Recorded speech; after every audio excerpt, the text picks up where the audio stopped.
Hello students, this is Aarti and welcome back to the study anytime classes. Today we will going to start our question number 6 of the exercise 7.2. The question number 6 is saying that complete the congruence statement. यानी क्या है, हमें triangles दे रखे हैं और साथ में बता भी रखा है कि एक पार्ट का नाम बता रखा है कि कौन सा किसके कॉन्ग्रुएंट में है, तो हमें सेकंड वाले पार्ट का नाम बताना है। ठीक है, तो देखिए फर्स्ट में क्या बोला, ट्राइंगल बी सी ए। तो अगर हम ट्राइंगल बी सी ई देखें तो बी सी ए ये वाला ट्राइंगल है। ठीक है, तो इसके अपोजिट में ठीक कौन सा वाला होगा भाई, तो अगर यहाँ बी सी ए है तो हम कौन सा लिखेंगे, बी टी ए। तो इसके कॉन्ग्रुएंट में हमारा ट्राइंगल है ट्राइंगल बी टी ए। ठीक है, नेक्स्ट सेकंड वाले पार्ट में इसमें क्या दे रखा है, क्यू आर एस। कौन सा दे रखा है, क्यू आर एस वाला।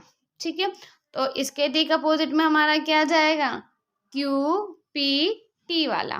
तो हम क्या लिखेंगे, इसके कॉन्ग्रुएंट में कौन सा है, क्यू पी टी। ठीक है, तो 6 पार्ट तो कंप्लीट।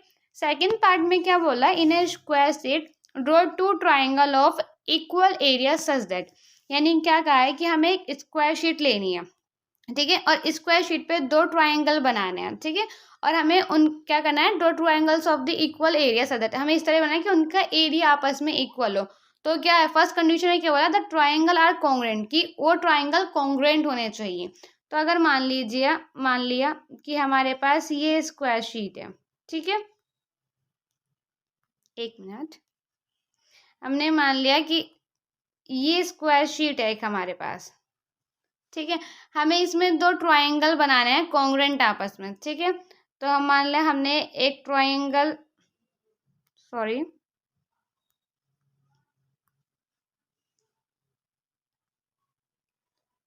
हमने, एक मिनट,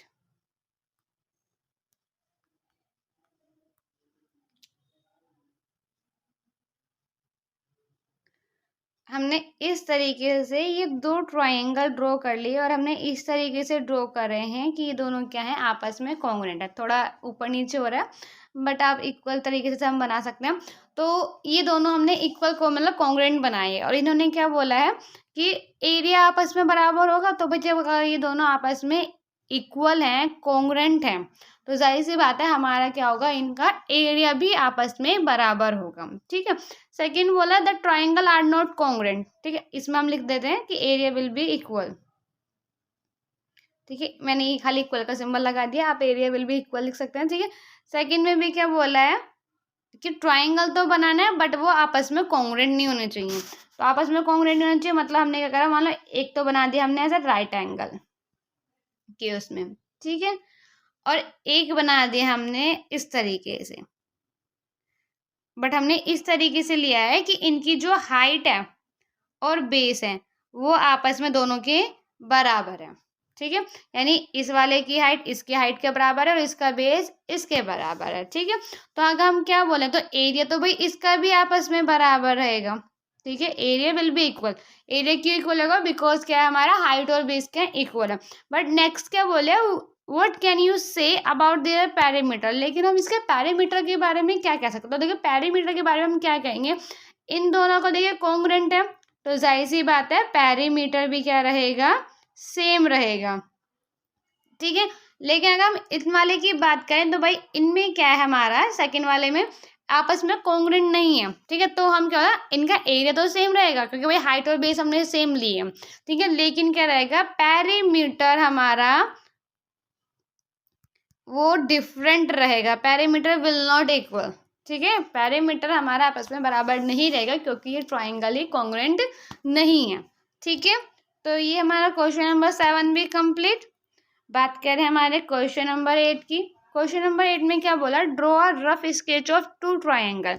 हमें क्या करना है, एक रफ स्केच बनाना है 2 ट्राइंगल। तो देखिए इसमें क्या होगा, जिस तरह से अगर हमने मान लिया ये 2 ट्राइंगल ले लिए। ठीक है, एक ए ले लिया ए बी सी और एक हमने ले लिया पी क्यू आर।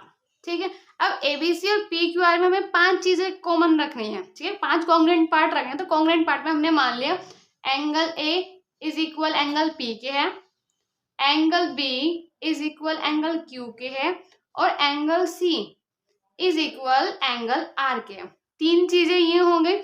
और नेक्स्ट अगर हम देखें, हमने 5 लेनी है, तो ए बी को हमने पी क्यू के इक्वल रख लिया और बी सी को हमने क्यू आर के इक्वल लिख लिया। यानी अगर हम बात करें इस तरीके से, angle A is equal angle B, sorry P, and angle B is equal angle Q, angle C is equal angle R, ठीक है।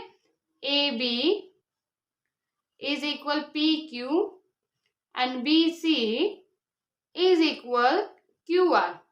हमने ये चीजें ले ली हैं इसके अंदर। बट अब स्टिल हम इसके बावजूद भी हम ये बोल सकते हैं कि भाई ये जो दोनों ट्राइंगल हैं आपस में कॉन्ग्रुएंट नहीं है।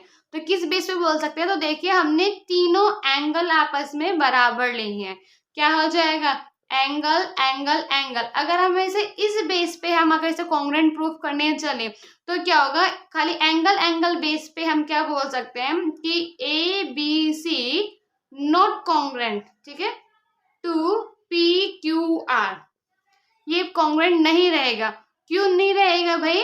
क्योंकि क्या होता है हमारा ए का क्राइटेरिया हम कहीं भी अप्लाई नहीं करते।